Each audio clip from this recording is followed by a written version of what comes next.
வணக்கம். நம்மில் பலரும் யாரோ ஒருவராக ஆவதற்காக முயற்சி செஞ்சுக்கிட்டு இருக்கலாம். நாம் உணரும் துக்கத்துக்கு, நாம் வாழ்க்கையில் உணரும் நிம்மதியின்மைக்கு அதுதான் ஒரு முக்கியமான காரணம். ஏன்னா, நாம் அனைவரும் நாம் யாராக இருக்கிறோமோ அவராக இந்த வாழ்க்கையை வாழ்வதற்கு தான் பிறந்திருக்கோம். இந்த வாழ்க்கையை நமக்கு ஏற்ற விதத்தில் வாழ்ந்து அதன் மூலமாக நமக்குன்னு ஒரு அடையாளத்தை உருவாக்கி கொள்வது தான் வாழ்வினோட நோக்கம். ஆனால் அது எளிது கிடையாது. ஏன்னா ஒரு செடி முளைக்குது.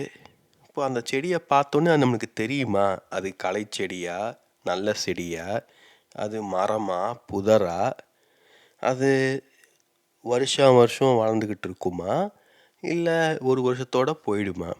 ஏன்னா இப்போது கனடா போன்ற நாடுகளில் பார்த்திங்கன்னா, இங்கே இருக்கிற குளிரின் காரணமாக சில செடிகள் வந்து ஒரே ஒரு வருஷம்தான் வரும். ஒரு கோடை காலம் மட்டும் வளர்ந்துட்டு அதுக்கப்புறம் காணாமல் போயிடுங்க.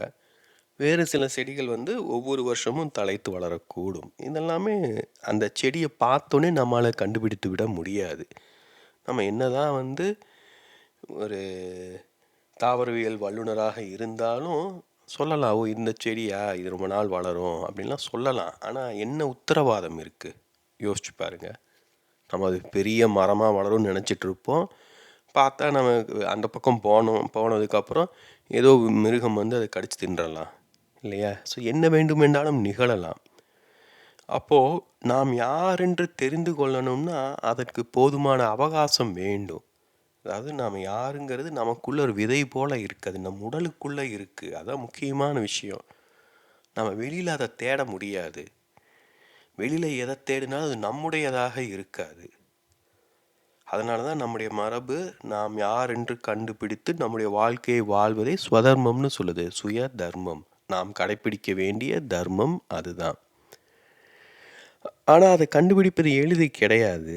நானே சொன்னது போல் செடி வந்து ஒரு அளவுக்காவது வளரணும் இல்லையா? அப்போ தான் அது வந்து என்ன விதமான செடின்னு நம்மளுக்கு தெரிய வரும். அதற்கு போதுமான அவகாசம் தரணும். அது வரைக்கும் அதை பாதுகாத்துக்கணும், அதை கவனித்து கொள்ளணும், பராமரிக்கணும். நிறைய விஷயங்கள் இருக்குது. அதெல்லாம் யார் செய்யணும்? கொஞ்சம் யோசிச்சு பாருங்கள். உண்மையில் அதை செய்ய வேண்டியது நம்முடைய பெற்றோர்கள். ஏன்னா குடும்பம் என்பது உண்மையில் ஒரு குழந்தை வளர்வதற்கு தேவையான ஒரு சூழலை ஏற்படுத்தி தருவதற்கான உருவானது. அதுதான் குடும்பத்தோடைய நோக்கம். ஏன்னா குழந்தை வந்து தனியாக வளர முடியாது. அதுக்கு பாதுகாப்பு வேணும், அன்பு, அரவணைப்பு எல்லாமே வேணும். அப்போ தான் அது மூலமாக தான் யார் என்று அறிந்து கொள்ளும். அதுக்கு தான் யார் என்று அறிந்து கொள்ளாது. ஏன்னா குழந்தைக்கு அதையெல்லாம் புரிந்து கொள்ளும் அளவுக்கு மூளைத்திறன் இருக்காது. ஆனால் அதுக்கு தன்னை குறித்த ஒரு உணர்வு இருக்கும். உடல் மூலமாக அந்த உடலில் உயிருடன் இருப்பதன் மூலமாக தான் ஒரு மனிதன், தான் ஒரு முக்கியமான நபர், இந்த வாழ்க்கையை வாழ்வதற்கான தகுதி தனக்கு இருக்குது அப்படின்னு அது நம்பும். அப்போது அது தான் யாருன்ற அதுக்கு தெரியாட்டியும் அது வளர்ந்துக்கிட்டே இருக்கும். மேலும் கவனித்து பார்த்தீங்கன்னா, நாம் யார் என்று கண்டுகொள்வது எளிதே கிடையாது. நாம் யாருன்னு நேரடியாக நம்மால் கண்டுகொள்ளவே முடியாது. நாம் யார் இல்லைன்னு நம்ம கண்டுபிடிச்சிக்கிட்டே இருந்தோம்னா ஒரு கட்டத்தில் நாம் யாருங்கிறது நம்மளுக்கு தெரிஞ்சிடும். அது ஒன்று செய்கிறோம், அது நம்மளுக்கு திருப்தி தரல, அப்போ அது நம்மளுடைய இது கிடையாது. வேற ஒன்று செய்கிறோம், அதுவும் திருப்தி தரல, அதுவும் திருப்தி தரல, இப்படியே தான் போயிட்டுருக்கோம். இப்போ கவனித்து பார்த்தீங்கன்னா நாம் உணரும் திருப்தியின்மை, நிறைவின்மை, துக்கம் இதெல்லாம் அதை தான் சுட்டி காட்டுது. நாம் யாராகவோ இருக்கோம், நாம இல்லைன்னு காட்டுது. அப்போது நாம் யார்? நாங்கள் திருப்தியின்மையை பிடிச்சிக்கிட்டு அப்படியே வாழ்ந்துக்கிட்டு இருந்தோம்னா நாம் யாருன்னு கண்டுபிடிக்க முடியாது இல்லையா? அது நீங்கள் காரில் போய்கிட்டு இருக்கீங்க, உங்களுக்கு ஏதோ தோணுது, உள்ளுணர்வில் ஏதோ சரியில்லை, தவறான திசையில் போகிறோம், ஏதோ ஒன்று தோணுதுன்னா நீங்கள் நினைக்கலாமோ இன்னும் கொஞ்சம் தூரம் போய் பார்க்கலாம், இன்னும் 10 கிலோமீட்டர் போகலாம், அப்புறம் பார்க்கலாம், இன்னொரு 10 கிலோமீட்டர் பார்க்கலாம், கழித்து பார்த்துக்கலாம், இப்படி போயிட்டே இருந்தீங்கன்னா ஒரு கட்டத்தில் நீங்கள் திரும்பி வருவதற்கான வாய்ப்பே கிடைக்காம போயிடும் இல்லையா? நம்ம பலரும் அப்படி தான் வாழ்ந்துக்கிட்டு இருக்கோம். ஏன்னா, இப்போ நாம அறியாம பார்த்தீங்கன்னா, நமக்குன்னு ஒரு அடையாளம் உருவாகி இருக்கும். ஒருவர் 20 வயசு வாழ்ந்துட்டாருன்னா, அவருக்கு ஒரு பேர் இருக்கும். அவருக்குன்னு ஒரு உருவம் இருக்கும். அவர் பின்புலத்தை வைத்து, அவருடைய நண்பர்கள், அவருடைய படிப்பு இப்படி பல விஷயங்களுக்குன்னு அடிப்படையில் அவருக்குன்னு ஒரு ஆளுமை உருவாகி இருக்கும். ஆனா, அதுதான் அவர்னான்னு எப்படி உறுதியாக சொல்ல முடியும்? ஏன்னா, குழந்தைக்கு தான் யாருன்னு தெரியாம அது வளர்ந்துக்கிட்டே இருக்கு.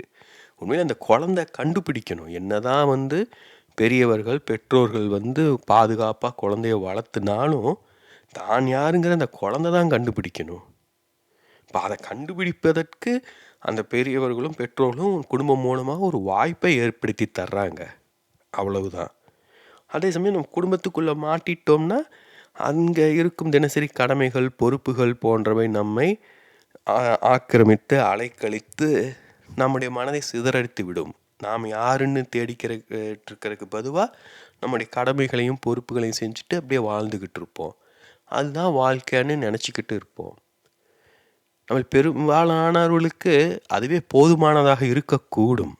ஒரு அப்பா, அம்மாவா, அண்ணனா, தம்பியா, அக்காவா, ஒரு ஆசிரியராக, ஒரு போலீஸ்காரராக, ஏதோ ஒரு விதத்தில் நம்ம எதையாவது செஞ்சோம்னா, அதன் மூலமாக வாழ்வில் நிறைவை கண்டடைய முடியும்னு நினைக்கிறோம். கொஞ்சம் கவனித்து பார்த்தீங்கன்னா, இதெல்லாமே சமூகம் நமக்கு தந்த பொறுப்பு இல்லையா? நம்ம சமூகத்தில் வாழ்கிறதுனால தான் இந்த பொறுப்பெல்லாம் நம்மளுக்கு கிடைச்சிருக்கு.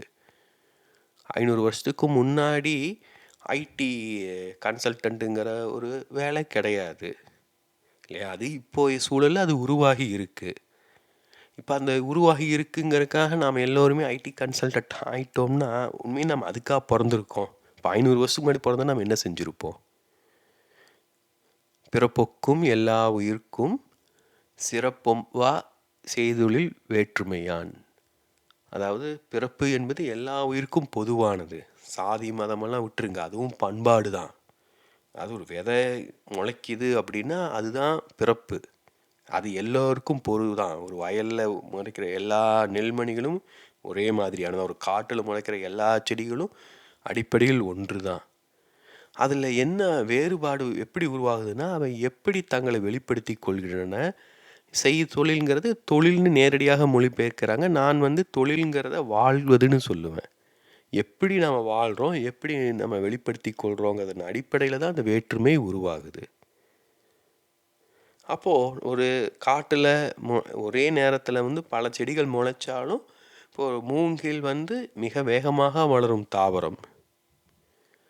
உப்பு நோக்க ஓக்கு ரொம்ப நாள் எடுத்துக்கும், ரொம்ப மெதுவாக வளரும். ஆனால் எது ரெண்டில் உறுதியானதுன்னு பார்த்தீங்கன்னா, ஓக்கு தான் உறுதியானதாக இருக்கும். அதே சமயம் மூங்கில் உறுதியற்றதுன்னு கிடையாது. அது வேறு விதத்தில் உறுதியானது. அது வேறு விதமான பயன்பாடுகளுக்கு உதவும். இப்போ இரண்டும் வெவ்வேறு விதமான செடிகள், அது வெவ்வேறு விதமான தன்மைகள். ஒன்று வேகமாக வளருதுங்கிறதுக்காக மற்றதையும் வேகமாக வளர சொல்லி நம்ம தூண்ட முடியாது. இப்போ இன்றைக்கு பிரச்சனை பார்த்திங்கன்னா குடும்பத்தில் இதுதான். அது குடும்பம் ஒரு குழந்தைக்கு பாதுகாப்பு தருவதை தவிர, அந்த குழந்தை தான் யார் என்று கண்டடைவதற்கு தேவையான அடிப்படையான வசதிகளையும் ஏற்படுத்தி தரணும்.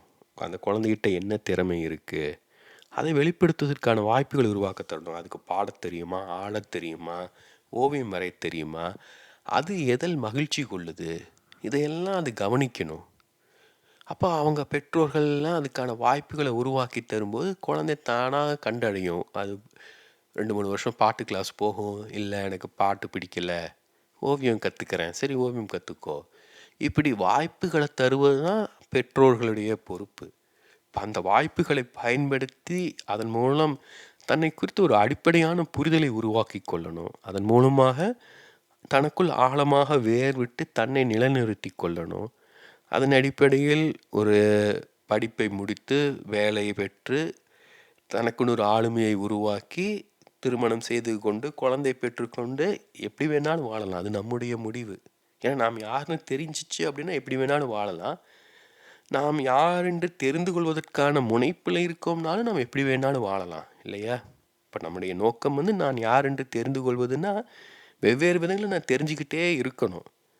அதில் ஏதாவது ஒன்று கிளிக் ஆகலாம், இல்லை கிளிக் ஆகாமல் போகலாம். கிளிக் ஆச்சுன்னா நல்லது, கிளிக் ஆகலைன்னா இது சரியில்லைன்னு சொல்லிட்டு அடுத்ததுக்கு நம்ம போயிட்டுருக்கணும்.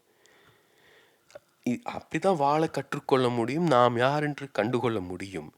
அதை விட்டுட்டு ஒரு நடிகரை பார்த்து அவரை போல் ஹேர் ஸ்டைல் வச்சுக்கிட்டு, ஒரு அரசியல்வாதியை பார்த்து அவர் போடும் கோஷங்களை மனப்பாடம் பண்ணிக்கிட்டு, ஒரு விளையாட்டு வீரரை பார்த்து அவரை போலவே நாமளும் விளையாட கற்றுக்கிட்டு நம்முடைய வாழ்க்கையை வீணடிச்சுக்கிட்டு இருக்கோம்.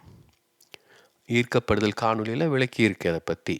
இன்னொரு நாள் நாம் ஈர்க்கப்படுகிறோம் அப்படின்னா அது என்ன சுட்டி காட்டுது அப்படின்னா, அந்த மனிதரிடம் நாம் எதனால் ஈர்க்கப்படுகிறோமோ அந்த திறமை, அந்த குணநலன் நமக்குள் விதை வடிவில் இருக்குது. நம்முடைய விதைகளுக்குள்ளே அது இருக்குன்னு பொருள்.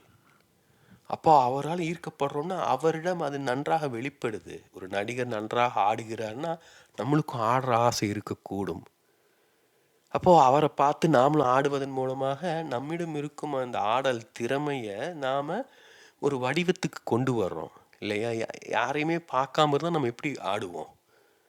அப்போது அந்த ஆட்டத்தை நாம் கற்றுக்கிட்டதுக்கு அப்புறம் அதை நம்ம ரசித்தோம், அதுதான் நம்மளுடைய தேவை அப்படின்னு நம்மளுக்கு புரிஞ்சிருச்சுன்னா அதை எப்படி இன்னும் மேம்படுத்துவது, செறிவுபடுத்துவதுன்னு கற்றுக்கிட்டு அதோட போக்கில் போகணும். அதை விட்டுட்டு அந்த நடிகரை பிடிச்சிக்கிட்டு அவர் ரசிகர் மன்றம் வச்சுக்கிட்டு கட் அவுட்டுக்கு பாலை ஊற்றிக்கிட்டு இருந்தால் நம்முடைய வாழ்க்கையை நம்ம வாழலைன்னு பொருள். நாம் யாருன்னு நம்மளுக்கு தெரிலன்னு பொருள்.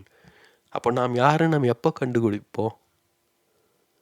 யோசிச்சு பாருங்க. எல்லாவற்றுக்கும் ஒரு காலகட்டம் இருக்குது. ஏன்னா ஒரு 25-30 வயசு ஆயிடுச்சின்னு அப்படிங்கும்போது நமக்கு ஆளுமை உறுதி அடைஞ்சிரும். ஒரு அடையாளம் வலுவாகிவிடும். ஏன்னா அது அடையாளம் ஆளுமையில் நாம் மட்டும் நிறுவுவது கிடையாது இல்லையா? நம்ம சுற்றி இருக்கிறவங்களும் சேர்த்து முடிவு செய்வது. அப்போது அந்த ஆளுமை ஸ்திரமாயிருச்சு அப்படின்னா அதுக்கப்புறம் அதை மாற்றி அமைப்பது ரொம்ப கஷ்டம். அதை உடைச்சி வேறு வழியில் வார்த்து எடுக்கணும். அது அவ்வளவு எளிது கிடையாது. அது எல்லோராலும் செய்ய முடியாது. அதனால் நான் பலரும் பார்த்தீங்கன்னா பெரும்பாலான திருமணமாகி குழந்தை பிறந்த உடனே அவங்க வாழ்க்கை முடிஞ்சிடும். ஏன்னா அதுக்கப்புறம் வேறு வழியே கிடையாது. குழந்தைய கவனிச்சிக்கணும், திருமணத்தை விட்டும் செல்ல முடியாது.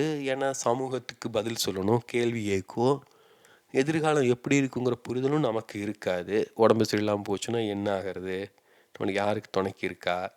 அப்போ வேறு வழி இல்லாமல் அப்படியே பல்ல கடிச்சிட்டு சமாளித்து வாழ்ந்துக்கிட்டு இருப்போம். இப்போ நம்ம பலரையும் அந்த நிலையில் தான் இருப்போம். இல்லை திருமணமே செய்து கொள்ளாட்டியும் என்னதான் வசதி எப்படி இருந்தாலும் யோசிச்சு பாருங்கள், நம்மளுக்குள்ள ஒரு திருப்தியின்மை இருந்துக்கிட்டு தான் இருக்கும். இப்போ இது 2 விதங்களில் நிகழும். ஒன்று நம்ம வயதில் இளையவர்களாக இருக்கும்போது, பக்குவம் இல்லாமல் இருக்கும்போது. ஏன்னா அப்போ தான் சினிமா நடிகர் பின்னாடி ஓடுவது, அரசியல்வாதிகள் பின்னாடி சுற்றுவது, இப்படி நிறைய செஞ்சுக்கிட்டு இருப்போம். ஆமாம், ஒரு 20-25 வயசு ஆகும்போது ஓரளவு நிலை கொள்ள தொடங்கிடுவோம். அவனுக்கு வாழ்க்கை குறித்த புரிதல் உருவாகத் தொடங்கும். இதுக்கும் மேலே சுற்றிக்கிட்டு இருந்தோம், அலைஞ்சிக்கிட்டு இருந்தோம்னா அதனால் எந்த பயனும் இல்லைன்னு தெரியும். அப்போ என்ன பண்ணுறது? ஸோ ஏதோ ஒன்று பண்ணலாம், திருமணம் செஞ்சுக்கிட்டு அப்படியே செட்டில் ஆகலான்ட்டு சொல்லி அப்படியே மெல்லுவாக செட்டில் ஆக தொடங்குவோம். இப்போ அந்த செட்டில் ஆகிட்டோம்னா நாம் இதுதான் அப்படின்னு சொல்லி ஒரு அடையாளத்தை ஏற்றுக்கிட்டோன்னு சொல்லணும். அது நம்மளுடையது கிடையாது, நம்மளுக்கு தெரியும். ஆனால் வேறு வழி இல்லை இப்போதைக்கு. ஸோ திருமணம் செய்து கொண்டாச்சு, மனைவியாக இருக்க வேண்டியதான், கணவனாக இருக்க வேண்டியதான்னு சொல்லி சகிச்சுக்கிட்டு சமாளிச்சுட்டு அப்படியே வாழ்ந்துக்கிட்டு இருக்கோம். இப்போ பெரும்பாலான மனிதர்கள் அப்படி தான் வாழ்ந்துக்கிட்டு இருக்காங்க. இப்போ கடந்த காலங்களில் எல்லோருமே அநேகமாக இப்படி தான் வாழ்ந்திருப்பாங்க. ஏன்னா அன்றைக்கு வசதி வாய்ப்புகள் கிடையாது, கல்வி அறிவு கிடையாது, ஒருவர் தான் யார் என்று அறிந்து கொள்ள வேண்டிய ஒரு அவசியமோ தேவையோ கிடையாது. எல்லோருமே கிராமங்களில் வாழ்ந்துக்கிட்டு இருப்போம். தலைமுறையாக ஒரே வீட்டில் நமக்கு தெரிந்த மனிதர்களுக்கு நடுவே வாழ்ந்துக்கிட்டு இருப்போம். அப்போ நம்மளுக்குன்னு ஒரு தனியான அடையாளம் தேவை கிடையாது, நம்முடைய தனித்துவத்தை வெளிப்படுத்தணுங்கிற தேவை கிடையாது. ஆனால் இன்று சூழல் அப்படி இல்லை. நம்ம எல்லோருமே கல்வி கற்றுருக்கோம். நம்ம எல்லோருக்குமே தனித்தனியான வெறுப்புகள் இருக்குது. அப்போ அதன் அடிப்படையில் நாம் வாழ்க்கையை வாழும்போது தான் நமக்குன்னு ஒரு அடையாளம் உருவாகும். இதுதான் நான் செஞ்சேன் அப்படிங்கும்போது தான் நம்மளுக்குன்னு ஒரு பெருமிதம் கிடைக்கும். இது கடந்த காலங்களில் பார்த்திங்கன்னா அனாவசியமாக இருந்தது. உண்மையில் அந்த பெருமிதத்தை எல்லாம் நாம் பெருசாக கன்சிடரும் பண்ணல. குறிப்பாக ஒரு ஆன்மீக கோணத்தில் பார்த்தீங்கன்னா அது தேவையில்லை அப்படிங்கிற எண்ணம் தான் இருந்தது. அதனால தான் யாருமே வந்து பார்த்திங்கன்னா நம்முடைய அப்பாக்களோ அம்மாக்களோ அதற்கு முன்னாடி வாழ்ந்தவங்களோ பார்த்திங்கன்னா தங்களை முன் வச்சிருக்க மாட்டாங்க. இப்போ கோவில் இருக்கும் சிற்பங்கள் சிலைகள்லாம் பார்த்தோம்னா எங்கேயாவது அதை செய்தவர் யாருங்கிற குறிப்பு இருக்கா? யோசிச்சு பாருங்க. எவ்வளோ பேர் அதுக்காக உழைச்சிருப்பாங்க. ஒரு சிற்பத்தை ஒரு சிற்பியே முழுசாக செதுக்குனாரா, இல்லை 4-5 பேர் சேர்ந்து செஞ்சாங்களா? இப்போது கார் அசம்பிளி பண்ணுவது போல் ஒருவர் வந்து மூக்கை செதுக்கிட்டு, இன்னொருவர் கண்ணை செதுக்கிட்டு, இன்னொருவர் கையை, இன்னொருவர் காலை இப்படி செதுக்குனாங்களா? நம்மளுக்கு தெரியாது எதுவுமே, இல்லையா? ஸோ அதை பற்றி அவங்க கவலைப்படலை.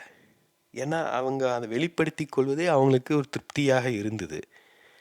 ஆனால் இன்று அப்படி கிடையாது. நம்ம ஒரு சின்ன சிற்பம் அது எவ்வளோ கேவலமாக இருந்தாலும் அதை செஞ்சோம்னா அது நம்முடையதுன்னு நம்ம காட்ட வேண்டிய நிலைமைக்கு நம்ம தள்ளப்பட்டிருக்கோம். நீ என்ன வாழ்ந்தன்னு கேட்டால் நம்ம எதாவது சொல்ல வேண்டியது இல்லையா? பாரு நான் இதெல்லாம் செஞ்சுருக்கேன், இப்படியெல்லாம் பண்ணியிருக்கேன் அப்படின்னு சொல்ல வேண்டியது இருக்குது. இப்போ அதுதான் நம்முடைய அடையாளம். அதை நாம் செய்யணும் அப்படின்னா நமக்குன்னு ஒரு தெளிவு இருக்கணும் நாம் யாருங்க என்பதை குறித்து. அப்படி இல்லாத போது தான் என்னுடைய படைப்பு இது, நான் செய்தது இதுன்னு நம்மளால் எதையுமே எடுத்து காட்ட முடியறதில்ல. அதனால தான் நம்ம ஒரு ஒரு திருப்தி இல்லாமல் இருக்கோம். யோசிச்சு பாருங்கள். இப்போ நீங்கள் ஒரு 50 வயசாச்சு, உங்கள் பள்ளி கூடத்தில் கல்லூரியில் படித்த நண்பர்களெல்லாம் சந்திக்கணும்னு முடிவு பண்ணுறீங்க. எல்லோரும் சேர்ந்து சந்திக்கிறீங்க. இப்போ அவங்களிடம் நீங்கள் எப்படி உங்களை அறிமுகப்படுத்திக்குவீங்க? யோசிச்சு பாருங்கள். நாம் இப்போது வெளிநாட்டில் இருக்கோம், ஒரு பெரிய நிறுவனத்தில் பெரிய நிலையில் இருக்கோம்னா நாம் ஒரு பெருமிதத்தோடு வருவோம். ஏன்னா அங்கே பார்த்து நம்ம சொல்லலாம் இல்லையா, எவ்வளோ வளர்ந்துருக்கோம்பா, நான் இப்படி இருந்தேன், நான் இப்படி ஆயிட்டேன் அப்படின்னு காட்டிக்கலாம். அதே சமயம் நம்ம எதுவுமே சாதிக்கலை, நம்ம வெறும் ஒரு குடும்பத் தலைவனாக குடும்பத் தலைவியாக இருந்துட்டு ஒரு சாதாரணமாக வாழ்க்கையை வாழ்ந்துட்டு இருந்தோம் அப்படின்னா அதை குறித்து நம்மளுக்கு எந்த வெட்கமும் கூச்சமும் இல்லைன்னா நான் தைரியமாக வருவோம். ஏன்னா அதுதான் நம்ம அடையாளம், நம்மளுக்கு தெரிஞ்சிருச்சு, அதை நம்ம ஏற்றுக்கிட்டோம். அதை பற்றி நம்மளுக்கு எந்த கவலையும் இல்லை. அப்படிப்பட்ட நபர்கள் மிகவும் குறைவுன்னு சொல்லணும். ஆனால் அப்படி இருந்தாங்கன்னா அது ரொம்ப நல்லா இருக்கும். யோசிச்சு பாருங்கள். ஒரு வெளிநாட்டிலேருந்து ஒருவர் வர்றாரு, அதே சமயம் அங்கேயே உள்ளூர்லேயே ஒருத்தர் வந்து எளிய வேலை செஞ்சுக்கிட்டு அங்கேயே செட்டில் ஆகிருக்கார். இருவரும் சந்திக்கும்போது எந்தவித சங்கோஜமும் இல்லாமல் இயல்பாக அந்த சின்ன பசங்களை போல் பேசி பழகிட்டு இருந்தாங்கன்னா எவ்வளோ அழகான விஷயம். அவங்களுக்கு இடையில் எந்த அகங்காரமும் கிடையாது, ஒரு அழகான புரிதல் இருக்குது. அப்போ 2 பேரும் தங்களை ஏற்றுக்கிட்டாங்கன்னு பொருள், இல்லையா? அப்படி ஏற்றுக்கலை அப்படிங்கிற பட்சத்தில் ஒரு வெக்கம் இருக்கும், ஒரு கூச்சம் இருக்கும். எப்படி போகிறது, யாரெல்லாமோ வருவாங்க, எல்லாம் பெரிய ஆளாக இருப்பாங்க, நாம் யார், நம்மளுக்கு என்ன தெரியும், நம்மளை மதிப்பாங்களா அப்படின்னு சொல்லிட்டு நாமளே தயங்குவோம். போய் சந்திக்க மாட்டோம், சந்தித்தாலும் எல்லாரோடையும் பேச மாட்டோம். நிறைய இந்த விஷயங்கள் இருக்குது, இல்லையா?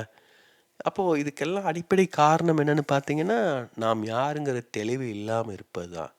இப்போ வெளிநாட்டில் ஒருவர் வாழ்வதனால, பெரிய நிறுவனங்களில் வேலை செய்வதனால அவருக்கு தான் யாருங்கிற தெளிவு இருக்குன்னு அர்த்தம் கிடையாது. அவராக ஒரு கற்பிதத்தை உருவாக்கிட்டு அதன் அடிப்படையில் வாழ்ந்துக்கிட்டும் இருக்கலாம். ஆனால் எதையுமே தெரிஞ்சிக்காம அப்படியே தனக்கு தந்த வாழ்க்கையை வாழ்ந்துட்டு இருக்கிறதற்கும் ஏதோ ஒரு விதத்தில் தன்னை வேறு ஒரு வடிவத்தில் மாற்றி கொண்டு வாழ்வதற்கு ஒரு வித்தியாசம் இருக்குது, இல்லையா? ஏன்னா அந்த வெளிநாட்டு போய் அங்கே வேலை செய்கிறவருக்கு வந்து பார்த்திங்கன்னா அவர் பின்னாடி ஒரு முனைப்பு முயற்சி எல்லாமே இருக்குது. ஏதோ ஒரு விதத்தில் அவர் தன்னை வெளிப்படுத்திக்கிறாரு. அப்போ அவருக்கு அந்த திறன் இருக்குது, அட்லீஸ்ட்டு அதை சொல்லலாம், இல்லையா? இப்போது நீங்கள் மாரத்தானில் கலந்துக்கிறீங்கன்னு வைங்க, முதல்ல வந்தால் தான் மதிப்பு இருக்கும். இப்போ முதல்ல வர முடியல அப்படிங்கிறதுக்காக நம்ம கலந்துக்காமல் இருக்கிறதுங்கிறது வேற. நான் முதல்ல வராட்டியும் பரவாயில்ல, நான் மாரத்தானை முடிக்கணும். என் வாழ்க்கையில் நான் ஒரு மாரத்தானையாக நான் முடிச்சு ஆகணுங்கிற நோக்கத்தில் ஒரு ஓடுறாருன்னு வச்சுக்கோங்க. அது ரெண்டுக்கும் வித்தியாசம் இருக்குது, இல்லையா? இப்போ நாம் எந்த இடத்துல இருக்கோம்னு பார்க்கணும்.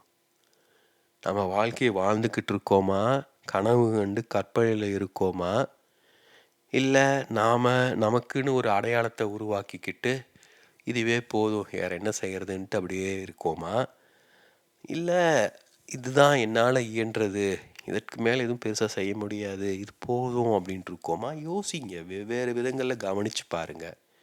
ஏன்னா இந்த புரிதல் நம்மளுக்கு பல கோணங்களில் தேவைப்படும். குடும்பத்தில் நாம் நிம்மதியாக இருக்கலாம், வேலையில் மகிழ்ச்சி இல்லாமல் இருக்கலாம், போதுமான நண்பர்கள் இல்லாமல் இருக்கலாம், உறவினர்களோட பிரச்சனை இருக்கலாம், இல்லை நம்மளுக்கு ஒரு சாதாரண லௌகீக குடும்ப வாழ்க்கையை தவிர வேறு விதமான கனவுகள் கற்பனைகள் இருக்கலாம். அப்போ அதையெல்லாம் நாம் கவனிக்கணும். இப்போ அதை ஒரு தனி மனிதன் மட்டும்தான் செஞ்சு ஆகணும். முன்பே சொன்னது போல் அதற்கான அடிப்படை தேவைகளை, அந்த கட்டுமானத்தை உருவாக்கி தருவதற்கு குடும்பம் ஒரு முக்கியமான பங்கு வகிக்கிறது. துரதிருஷ்டவசமாக அது போன்ற ஒரு குடும்பம், அது போன்ற வாய்ப்புகள் நம்மில் பலருக்கும் கிடைப்பது கிடையாது. ஏன்னா இந்திய சமூகத்தை பொறுத்த வரைக்கும் குடும்பம்னா என்னங்கிற புரிதலே நம்மளுக்கு இருக்கிறது இல்லை. குடும்பம்னா அப்பாவோ அம்மாவோ மிரட்டி தங்கள் அதிகாரத்தின்படி மற்றவங்களை கட்டுப்படுத்தி தங்கள் விருப்பப்படி மற்றவர்களை வாழ வைப்பது அப்படிங்கிறது தான் இருக்குது. ஒரு ஒரு சர்க்கஸ் தான் உண்மையில் ஒரு குடும்பங்கிறது. யாராவது ஒருத்தர் கையில் சாட்டையை வச்சு மற்றவங்களை மிரட்டிட்டு வாழ்ந்துக்கிட்டு இருப்பாங்க. இப்போ இதெல்லாம் நாம் தான் கவனிக்கணும். நம்ம எல்லோரும் அந்த மாதிரியான பின்னணியில் வளர்ந்துருக்கலாம். ஆனால் இப்போது நாம் அந்த பின்னணியில் இல்லை இல்லையா? இப்போ 20 வருஷம் 30 வயசுன்னு வச்சுக்கோங்க. இவ்வளோ நாள் வாழ்ந்துட்டோம், இனி எப்படி வாழ போகிறோம் அதை நாம் தானே முடிவு செய்யணும். எல்லாவற்றுக்கும் நம்ம நம்மளுடைய குடும்பத்தை, பெற்றோர்களை, வெள்ளைக்காரங்களை, முகலாயர்களை, சனாதன தர்மத்தை குற்றம் சொல்லிகிட்டு இருக்கக்கூடாது. நாம் என்ன செஞ்சு கிழிச்சோன்னு நம்மளும் யோசிக்கணும். மற்றவங்களை குறை சொல்வது ரொம்ப எளிது. முதல்ல நாம் யாருன்னு யோசிக்கணும். நம்முடைய முழு திறமையை கொண்டு நாம் முயற்சி செஞ்சுருக்கோமா, முனைந்திருக்கோமா அப்படின்னு பார்த்தா இருக்காது. ஏன்னா அப்படி முயற்சி செஞ்சுக்கிட்டு இருக்கிறவன் அவன் திருப்தியாக உணரலைனாலும், மகிழ்ச்சியாக இல்லைனாலும் தொடர்ந்து சென்று கொண்டே இருப்பான், தேடிக்கொண்டே இருப்பான்.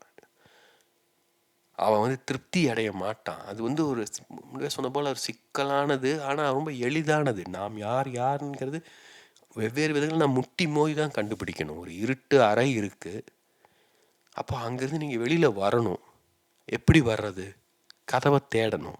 இருட்டு அறை, ஒன்றுமே தெரியல, எப்படி கதவை கண்டுபிடிப்பீங்க? தட்டு தடவி தானே கண்டுபிடிக்கணும். இல்லாட்டி நம்மளுக்கு தெரியாது, அந்த கதவு இருக்கானே தெரியாது. அப்போ என்ன பண்ணலான்னா, நம்ம மோதி மோதி பார்க்குறோம். அது இப்போ ஒரு இடத்துல மோதி பார்க்குறோம், ரொம்ப இறுகி போயிருக்கு, சுவர் கெட்டியாக இருக்குது. இன்னொரு இடத்துல மோதி பார்க்குறோம், அங்கே லைஸாக வளையுது, ஆனால் அது கதவு கிடையாது. இப்படி தான் நம்ம கண்டுபிடிக்க முடியும். நம்ம எதுவுமே செய்யாமல் அப்படியே நோகாமல் நோம்பி கும்பலாக நினச்சா ஒன்றும் நடக்காது. வாழ்க்கை என்பது ஒரு விதத்தில் போராட்டம் தான். ஆனால் அந்த போராட்டத்தை நாம் இந்த உலகோடு மேற்கொள்ளும் போராட்டம்னு நினச்சிக்கிறோம். நம்மளை சுற்றி இருக்கவற்றோட சண்டை போடுறோம். அதனால் வாழ்க்கை இன்னும் நாம் சிக்கலானதாக மாற்றிக்கொள்கிறோம். ஏன்னா வெளி உலகில் பார்த்திங்கன்னா இருக்கும் வசதி வாய்ப்புகள் எல்லோருக்கும் போதுமானவை கிடையாது இல்லையா? ஒரு வேலைன்னு எடுத்துக்கிட்டால் ஒரு வேலைக்கு 1000 கணக்கில் அப்ளை பண்ணுவாங்க. அதில் யாரோ ஒருவரோ சிலரோ தான் தேர்ந்தெடுக்கப்படுவார்கள் இல்லையா? அப்போ நமக்கு தேவையானது எல்லாமே வெளி உலகில் கிடைக்காது. அப்போது வெளியுலகில் நாம் நம்மளை எப்படி வெளிப்படுத்தி கொள்ளணும் அப்படிங்கிற ஒரு புரிதல் நம்மளுக்கு இருக்கணும். நம்மளுக்கு என்ன தேவைங்கிற தெளிவு இருக்கணும். நம்மளுக்கு ஒரு வீடு வேணுமா, 9 வீடு வேணுமா, அது சின்னதாக இருக்கணுமா, பெருசாக இருக்கணுமா, அது இந்தியாவில் இருக்கணுமா, அமெரிக்காவில் இருக்கணுமா, இதெல்லாம் நாம் தான் முடிவு செய்யணும். அப்போ அதை பற்றின சிந்தனையாவது நம்மளுக்கு வேணும். என்ன வாழ்க்கை, எப்படி வாழ போகிறோம், நம்முடைய இறுதி காலம் எப்படி இருக்குது, கொஞ்சம் நம்ம யோசிக்கணும். ஏன்னா அது இருந்தால் தான் அதை நோக்கி நம்ம வாழ முடியும். நம்ம வாழ்க்கையை ஒவ்வொரு நாளாக ஒவ்வொரு கணமாக தான் வாழ முடியும். ஒரே நேரத்தில் 10 வருஷ வாழ்க்கை வாழ்ந்துட முடியாது. அதே சமயம் நம்ம எடுத்து வைக்கும் ஒவ்வொரு அடியும் நாம் எங்கே போய் சேர்றோமோ அதை நோக்கியதாக இருக்கணும் இல்லையா? அதை விட்டுட்டு ஒரு பட்டாம்பூச்சி பறப்பது போல் இஷ்டத்துக்கு தன் போக்கில் பறந்துக்கிட்டு இருந்ததுன்னா ஒரு விதத்தில் நான் மகிழ்ச்சியாக இருக்கலாம். சின்ன வயசில் பார்த்திங்கன்னா 13 வயதில் எந்த கட்டுப்பாடும் இல்லாத போது ஜாலியாக இருக்கும் வாழ்க்கை, பொறுப்பே இல்லாமல் நிம்மதியாக இருப்போம். அதனால தான் நிறைய பேர் நான் வாழறதே கிடையாது, நம்ம பொறுப்பேற்றுக்கொள்ள தயாராக இருப்பதே கிடையாது. ஆனால் அப்படியே வாழ்ந்துட்டு இருந்தோம்னா நம்ம வாழ்க்கை வீணாகிடும். 25, 30 வயசு வரைக்கும் நம்மளுக்கு ஒழுங்காக ஒரு படிக்கலை, ஒரு வேலைக்கு போகலை, ஒரு குடும்பத்தில் ஒரு அங்கமாக இல்லை, வேறு யாருக்கும் பொறுப்பெடுத்து கொள்ளலை, எதையும் செய்யலை அப்படின்னா நாம் யாருங்கிற ஒரு திட்டவட்டமான வடிவமே நம்மளுக்கு இருக்காது. ஏன்னா நம்ம செய்யும் செயல்கள் எல்லாம் தான் நாம் யாருங்கிற ஒரு வடிவத்தை நம்மளுக்கு உருவாக்கி தருது. இப்போ மரம் வளருது அப்படின்னா அது ஒரு வடிவத்தை எடுக்கணும் இல்லையா? அது வளருது சோம்பேறித்தனப்பட்டு அப்படியே கிடந்துன்னா அது கொடி போல் நோஞ்சானா இருக்கும். 20 வருஷமா ஒரு கொடியாகவும் இருக்கலாம். இப்போ 20 வருஷத்தில் கொஞ்சம் கொஞ்சமாக வளர்ந்து ஒரு 5 அடி உயரமாக இருக்கிற மரமாகவும் இருக்கலாம். அடிப்படையில் பார்த்தீங்கன்னா அந்த கொடியோட சுதர்மம் அதுன்னா அதில் தப்பே கிடையாது. ஆனால் அது தெரியணும்ல. நம்ம முயற்சி செய்யறதுக்கு சோம்பேறித்தனப்பட்டு நம்ம கொடியாக இருக்கோமா, இல்லை உண்மையில் கொடியாக இருப்பதான் நம்மளுடைய இயல்பான்னு நம்மளுக்கு தெரியுமா? இப்போ இதைனா நாம் தான் கண்டுகொள்ளணும். அதுக்கு தான் வாழ்க்கை. அதே சமயம் தினசரி வாழ்க்கையை வாழ்ந்தாகணும், சம்பாதிக்கணும், கரண்ட் பில்லு கட்டணும், கிரெடிட் கார்டு கட்டணும், செல்ஃபோன் ரீசார்ஜ் பண்ணணும், வேலைக்கு போகணும், சாப்பிடணும், தூங்கணும். இது எல்லாமும் தேவைதான். அப்போ ஆனால் இது எந்த அளவுக்கு தேவைன்னு பார்க்கணும். யோசிச்சு பாருங்க. நம்ம எல்லாரையும் கவனிச்சுட்டு எல்லாருக்கும் உதவிட்டு அவங்க நன்றாக இருப்பதற்காக நம்முடைய வாழ்க்கையை செலவிட்டுக்கிட்டே இருக்கலாம். அது ஒரு விதமான மகிழ்ச்சியும் தரும். ஏன்னா நம்மளுக்கு சுயநலம் இருக்காது. அதுவே ஒரு உண்மையில் ஒரு அலாதியான அனுபவம். கடந்த காலங்களில் பல மனிதர்கள் எளிய மனிதர்களாக இருப்பாங்க. தங்கள் குடும்பத்துக்காக தங்கள் வாழ்க்கையே தியாகம் செஞ்சுருப்பாங்க. அது ரொம்ப எளிது. ஏன்னா அடுத்தவங்களுக்கு என்ன தேவை, அடுத்தவங்களை எது மகிழ்ச்சி தரும் அப்படின்னு கண்டுகொள்ள முடியும் எளிதாக. நாம் யார், நமக்கு உண்மையிலே என்ன வேணும்னு கண்டுகொள்வது எளிது கிடையாது. அதனால தான் அதை யாருமே நம்ம செய்வது கிடையாது. ஆனால் அதை நாம் செய்யலைன்னா வேறு யார் செய்வா? நமக்கு என்ன தேவை, நாம் எப்படி வாழணும் நாம் கண்டுகொள்ளலை அப்படின்னா வேறு யாராவது நம்மளுக்காக செய்வாங்களா அதை? அப்படி அவங்க செய்யணும் நம்மளுக்கு ஏதாவது பலன் இருக்கா? நம்ம யோசிச்சு பார்க்கணும். நம்மளுக்கு ஃபஸ்ட்டு நம்ம தான் சாப்பிட்ணும் இல்லையா? அப்படி நம்முடைய வாழ்க்கையை நாம் தான் வாழ்ந்தாகணும். ஆனால் நம்ம என்ன சாப்பிட்ணும், எப்படி சாப்பிட்ணுங்கிறத மற்றவங்க எந்த நேரத்தில் சாப்பிட்ணுங்கிறதெல்லாம் மற்றவங்க தீர்மானித்தாங்கன்னா அதுக்கு ஒரு பேர் இருக்குது. அது பேர் சிறை. சிறையில் தான் சரியான நேரத்துக்கு சாப்பாடு போடுவாங்க. மற்றவங்க நம்மளை கட்டுப்படுத்திக்கிட்டே இருப்பாங்க. நாம் எப்போ வெளியில் இருக்கணும், எப்போ உள்ளே இருக்கணும், நாம் என்ன பேசலாம், எப்படி பேசலாம், யார்கிட்ட பேசலாம், எப்படி வாழலாங்கிறதெல்லாம் கட்டுப்படுத்திக்கிட்டே இருப்பாங்க. இப்போ நாம் வாழ்ந்து கொண்டு இருப்பது சிறையிலா, இல்லை நம்முடைய விருப்பத்தின் பேரில் ஒரு சுதந்திரமான வாழ்க்கையை வாழ்ந்துக்கிட்டு இருக்கோமா? இதையெல்லாம் நாம் கேட்டுக்கிட்டு இருக்கணும். இப்போ இதெல்லாம் கேட்கவே பார்த்திங்கன்னா நமக்கு ஒரு தெளிவு உருவாக தொடங்கும். அப்போது கொஞ்சம் கொஞ்சமாக நம்மளை பற்றின புரிதல் கிடைக்கும். நான் யார் என்பதை உடனே கண்டுபிடிச்சிட முடியாது. இப்படி ஒரு குருடர்கள் யானை தடவி பார்க்குறதுன்னு சொல்லுவாங்க இல்லையா? பல குருடர்களை விட்டுருங்க. இப்போ ஒரு குருடர்கள்ங்கிறத நம்ம 5 புலன்களாக எடுத்துக்கோங்க. இப்போ ஒருத்தர் பார்வை இல்லாத ஒருவர் அப்போ என்ன பண்ணுறாரு, அவர் தொடுகை மூலமாக அந்த யானையை அறிந்து கொள்ள முயற்சிக்கிறாரு இல்லையா? அது நம்முடைய அந்த ஸ்பரிசம், அந்த உணர்வு இல்லையா? அப்புறம் ஒருத்தர் வாசத்தால் கூட சொல்ல முடியும் அந்த யானை லத்தி போட்டிருக்கா இல்லையான்னு சொல்ல முடியும் இல்லையா? அப்போது வாசத்தாலையும் நம்ம யானையை அறிந்து கொள்ள முடியும். அதே போல் ஒவ்வொரு புலன்களாலையும் நம்ம யானையை அறிந்து கொள்ள முடியும். ஆனால் ஒரு சமயம் ஒன்றை தான் அறிந்து கொள்ள முடியும். ஆனால் அந்த அறிவு நமக்குள் புரிதலாக உள்வாங்கிடும். இப்போ முதல்ல கவனிக்கும்போது இது என்ன வாசம் அப்படின்னு யோசிப்போம். அப்புறம் அந்த வாசம் என்னன்னு நம்மளுக்கு தெரிஞ்சிருச்சு அப்படின்னா அடுத்து அந்த யானையை தொட்டு பார்ப்போம். தொட்டு பார்த்தோன்னே அது உடம்பு சூடாக இருக்கா, குளிர்ச்சியாக இருக்கா, என்ன இப்படிலாம் தெரிய வரும். இப்படி கொஞ்சம் கொஞ்சமாக நாம் இந்த யானை எதுன்னு கண்டுபிடித்து கொள்ள முடியும். அப்படி தான் நம்மளை நாம் கண்டுகொள்ள முடியும். இப்போ அதனால தான் லைஃப் இஸ் ரிலேஷன்ஷிப்னு ஜெய கிருஷ்ணமூர்த்தி சொல்லுவார். ஏன்னா இன்னொன்றோட தொடர்பு கொள்ளும்போது நம்மை நாம் அறிந்து கொள்ள முடியும். பௌத்தத்தின் 5 தலைகளில் அந்த உணர்வு தான் முக்கியமானது. நாமாக இருக்கும்போது எந்த பிளவுமே இல்லா இருக்கும்போது பிரச்சனையே கிடையாது. குழந்தை கருவில் இருக்கும்போது அதுக்கு தன்னுணர்வு கூட இருக்காது. ஆனால் குழந்தை வெளியில் வந்த உடனே அது அழத் தொடங்கும். ஏன்னா அப்போது அது வேறு ஆகிவிடுது, தன்னுடைய அன்னையிடமிருந்து பிரிஞ்சிருது. இப்போ அது வேறு, உலகம் வேறு, அது வேறு, அன்னை வேறு. ஆனால் அதனால் புரிஞ்சிக்க முடியாது, அந்த அறிவுத்திறன் கிடையாது. ஆனால் அது உடலால் அது உணரும், இப்போ தான் வேறு அப்படின்னு அது தெரியும்.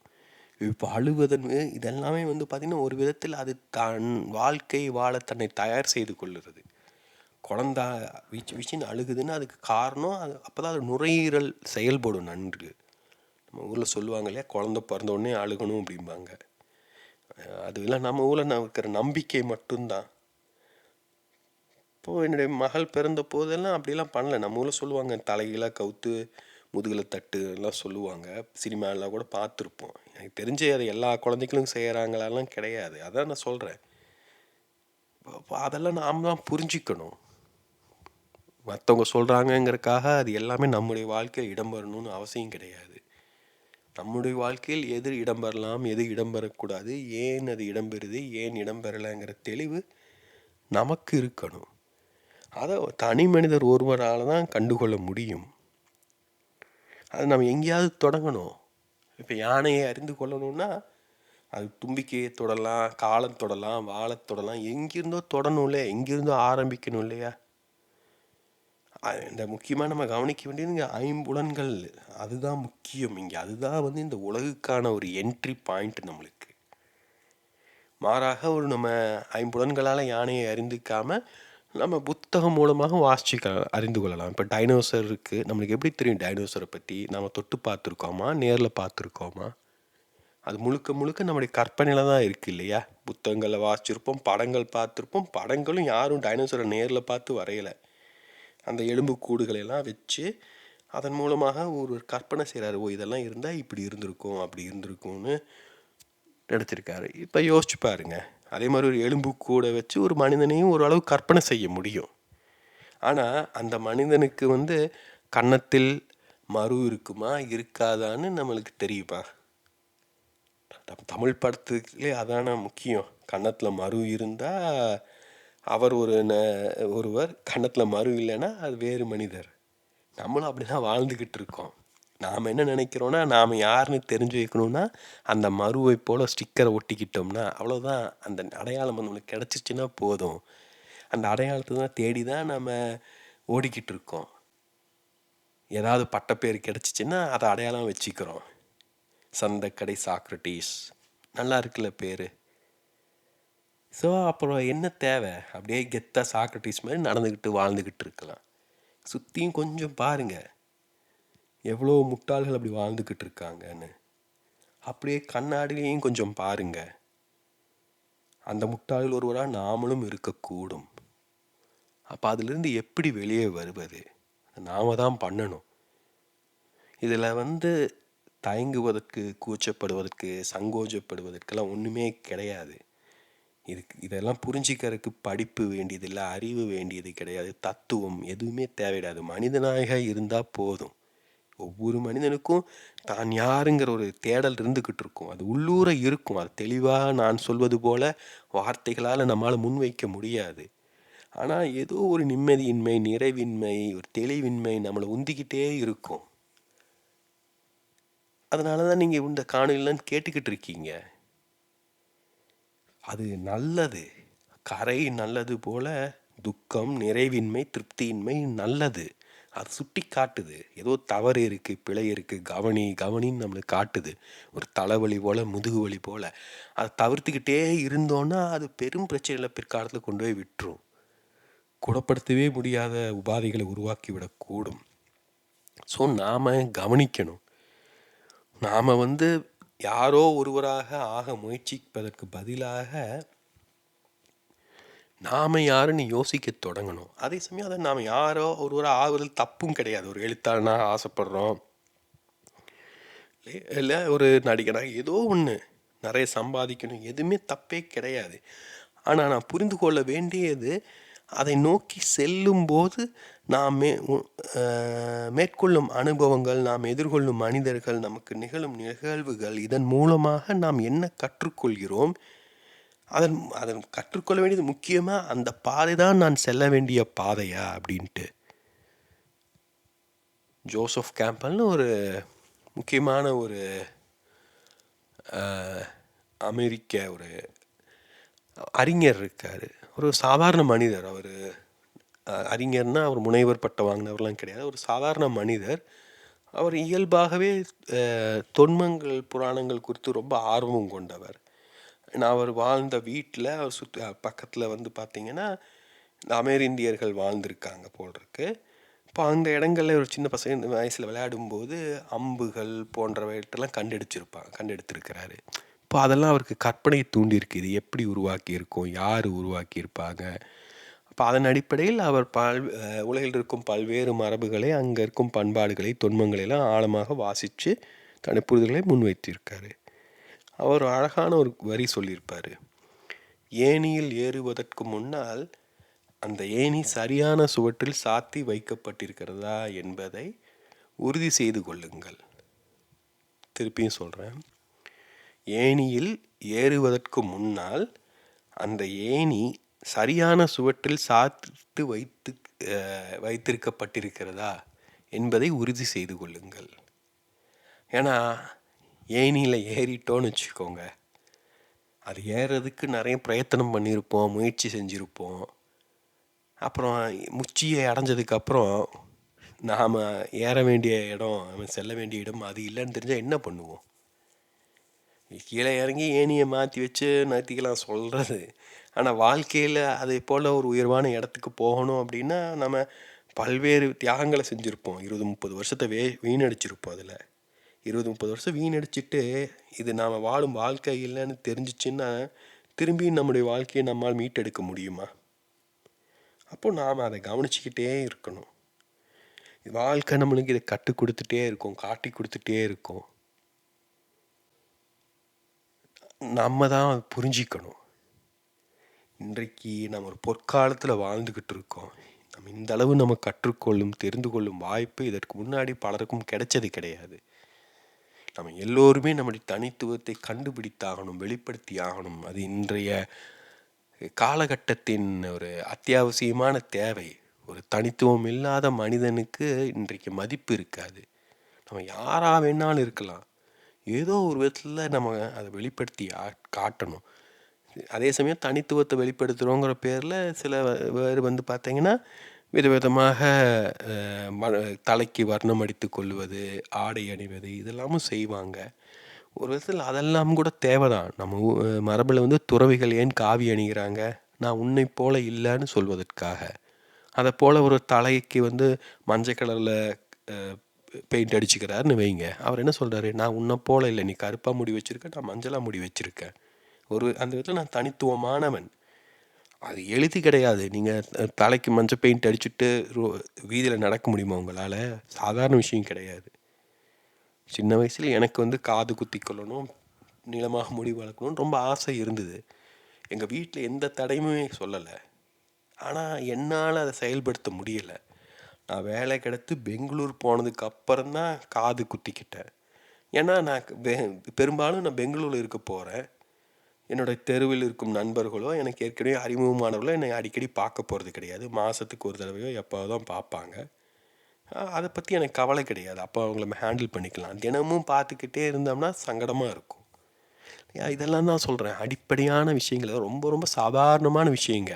நம்ம காதை குத்திக்கிறதுக்கு நம்ம யோசித்தோம்னா என்ன பிரச்சனை யோசிச்சு பாருங்க. நம்ம முடிய நாம் வளர்த்துறதுக்கு நம்ம சங்கோஜப்பட்டோம்னா எப்படிப்பட்ட மனிதர் நாம்? அப்படி தான் நானும் இருந்தேன். அதான் சொல்ல வரேன். இதெல்லாம் தெளிவு எடுத்த உடனே கிடச்சிடாது. பல்வேறு விதங்களில் நான் முட்டி மோதி நான் யாராக இல்லைன்னு தான் நான் தேடி கண்டுபிடிச்சிருக்கேன்.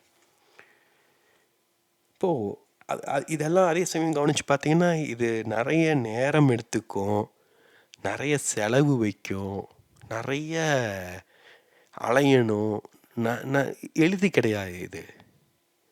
ஆனால் அதுக்கு பொதுவாக நாம் ஒருவராக இன்னொரு ஒரு கற்பனை செஞ்சுக்கிட்டு அப்படியே வாழ்கிறது எளிதான விஷயம்.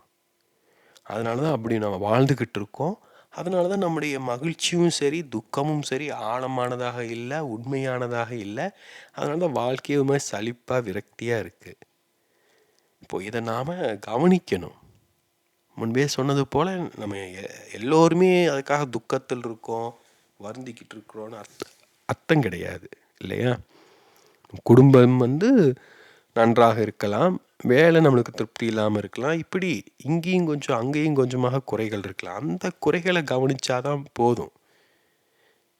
நம்ம எங்கெல்லாம் நிம்மதியின்மையை திருப்தியின்மையை உணர்கிறோமோ அதெல்லாம் நமக்கு எதையோ சுட்டி காட்டுது. அதெல்லாம் ஒரு நோயின் அறிகுறியை போன்றது. அறிகுறியை பார்க்கறக்கே நம்ம பயந்தோம் அப்படின்னா நம்ம உடலில் என்ன இருக்குன்னு நம்மளுக்கு எப்படி தெரியும்? வாழ்க்கை என்பது எளிது கிடையாது, ரொம்ப சிரமமானது. அதை நான் இப்போ ஏற்றுக்கிறேன்.